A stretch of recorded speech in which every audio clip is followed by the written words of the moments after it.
कोई फूल धूप की पत्तियों में हरे रिबन से बंधा हुआ, वो गजल का लहजा नया नया, न कहा हुआ न सुना हुआ। जिसे ले गई है अभी हवा, वो वरक था दिल की किताब का, कहीं आंसुओं से मिटा हुआ, कहीं आंसुओं से लिखा हुआ। कई मील रेत को काट कर कोई मौज फूल खिला गई, कोई पेड़ प्यास से मर रहा है नदी के पास खड़ा हुआ।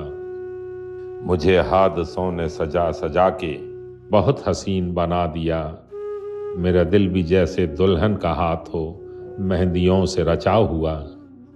वही शहर है, वही रास्ते, वही घर है और वही लान भी, मगर इस दरीचे से पूछना वो दरख्त अनार का क्या हुआ। वही खत के जिस पे जगह जगह दो महकते होठों के चांद थे, किसी भूले बिसरे से ताक पर तहे गर्द होगा दबा हुआ।